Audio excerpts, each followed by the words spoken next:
3 enfants sur 4 ne savent ni lire ni résoudre des problèmes de mathématiques. Ils sont confrontés à des difficultés en lecture et en mathématiques. Telle est la situation révélée par le baromètre Djangondo.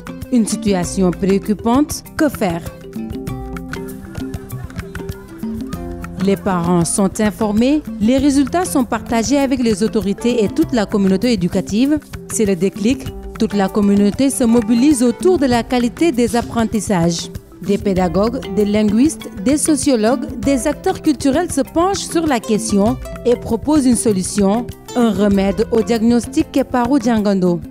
Le baromètre, il est révélateur de performance et aussi déclencheur d'action au niveau de la base. Et c'est pourquoi Djangondo a conçu aujourd'hui des guides de rémédiation.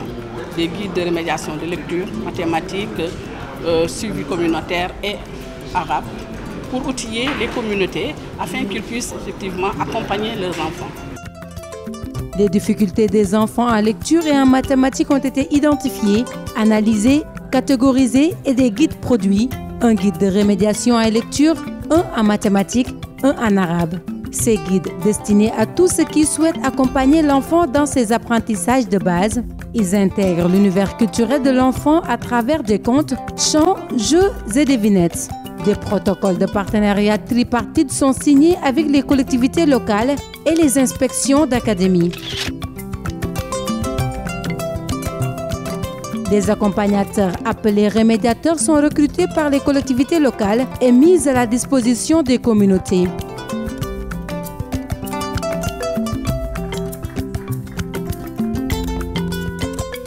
Les enfants, ils apprenaient l'arabe de manière aveugle, sans pour autant lire les lettres. Mais quand j'ai vu le document, j'ai vu qu'il y a une certaine pédagogie et que réellement, j'aurais même fait un appel à l'endroit de l'État, à l'endroit de toutes les communes pour uniformiser réellement ce système de Djangondo. Les séances de rémédiation se tiennent dans les écoles, dans les quartiers, dans les cours des maisons, au grand bonheur des enfants et des parents. Les enfants sont engagés, motivés, aucune absence au cours n'est notée. L'espoir renaît. Nous apprenons très bien ici et nous n'avons plus de difficultés en lecture. Je ne maîtrisais ni la lecture ni les mathématiques, tout comme le français. Maintenant, je n'ai plus ces difficultés. Il est possible de vaincre le mal en utilisant des stratégies simples et efficaces. La rémédiation en est une. Je comprends maintenant beaucoup de choses. Avant, je ne savais pas résoudre les problèmes de mathématiques. Nous apprenons très bien ici et nous n'avons plus de difficultés en lecture. C'est une très bonne initiative pour les enfants. Ils ne faisaient pas la différence entre les voyelles et les consonnes, mais maintenant ce problème est résolu.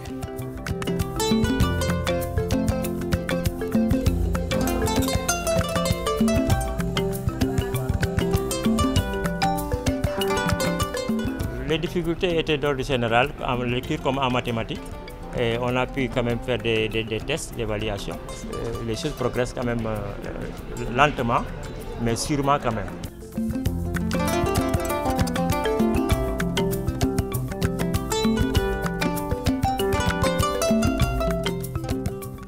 Un modèle de changement ascendant est en construction et devrait apporter des transformations significatives dans les politiques d'éducation.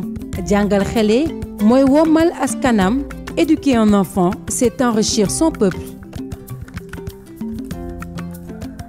Lorsque l'évaluation est bien conduite de manière rigoureuse, ça laisse de la place à l'action. Les acteurs peuvent s'approprier les données et passer à des actions de changement.